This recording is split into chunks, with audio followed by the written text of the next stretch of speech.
Breaking news చూస్తున్న అమరావతి జిల్లాల పునర్విభజనపైన cabinet sub committee భేటీ ముగిసింది. వచ్చిన ప్రతిపాదనలు పరిశీలించామని 8 కొత్త జిల్లాల ప్రతిపాదనలు ఉన్నాయని తెలిపారు. ఇక రాష్ట్రంలో జిల్లాలన్నీ గతంలో ఆలోచనలు లేకుండా అర్ధరహితంగా చేశారని మంత్రి అనగానే సత్యప్రసాద్ విమర్శించారు. ప్రాంతాల వారీగా రిప్రజెంటేషన్ ఇచ్చారని తెలిపారు. పరిపాలన సౌలభ్యం మేరకు రోడ్డు మ్యాప్తో కొలిక్కి వచ్చిందన్నారు. మరొక 2 రోజుల్లో పూర్తి చేసి సీఎంకి నివేదిక అందిస్తామని తెలిపారు. రెవెన్యూ డివిజన్లు పరిశీలిస్తున్నామని, ఒకే డివిజన్లో ఉండేలా పరిశీలిస్తున్నామని స్పష్టం చేశారు.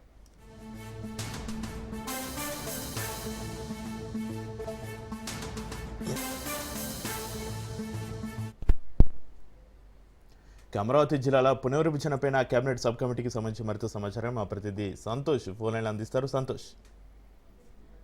ఎస్సిక్రీ ఇక రాష్ట్ర సచివాలయంలో కేబినెట్ సబ్ కమిటీ భేటీ అనేది ముగిసింది. ఈ యొక్క భేటీలో భాగంగా ఏదైతే జిల్లాల పునర్విభజనపై అదేవిధంగా రెవెన్యూ డివిజన్లపై కూడా సుదీర్ఘంగా అధ్యయనం చేయడం కూడా జరుగుతోంది. ఏదైతే గత ప్రభుత్వంలో ఈ యొక్క విభజన అనేది జిల్లాల విభజన అనేది కూడా సక్రమంగా లేకపోవడం అర్ధరహితంగా ఉన్నటువంటి నేపథ్యంలోనే ప్రస్తుత ప్రభుత్వం అయితే కనుక గతంలో కూడా ఇటు ఆరోపణలు చేయడం, దీనికి సంబంధించి ప్రస్తుతం పరిపాలనా సౌలభ్యం కొరకు ఈ యొక్క పునర్విభజన అనేది కూడా దీనిపై సుదీర్ఘంగా అధ్యయనం చేయడం జరుగుతోంది. ఇక అల్లూరి సీతారామరాజు జిల్లాకు సంబంధించినటువంటి అంశాలపై కూడా ఇక ప్రస్తావించడం, దానికి సంబంధించినటువంటి అంశంపై కూడా సుదీర్ఘంగా చర్చించడం, దీనికి సంబంధించి ఇక సీఎం చంద్రబాబు నాయుడుకి ఒక నివేదిక అనేది కూడా అందించనున్నట్టు తెలుస్తా ఉంది. ప్రధానంగా ఏదైతే పరిపాలనా సౌలభ్యం కొరకు గతంలో ఎన్నికల హామీల్లో భాగంగా చంద్రబాబు నాయుడు ఇచ్చినటువంటి ఇటు మదనపల్లి మార్కాపురంకి సంబంధించినటువంటి అంశాలపై కూడా ప్రస్తావించడం, దీనికి ఒక పాజిటివ్ వేలో ఉందంటూ కూడా ఇటు మంత్రులు తెలియజేయడం. ఈ యొక్క కేబినెట్ భేటీలో ఈ cabinet subject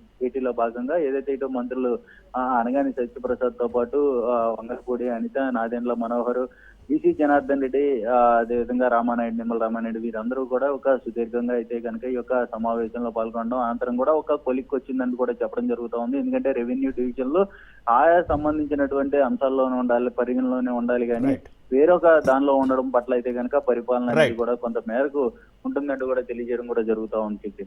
right, thank you Santosh.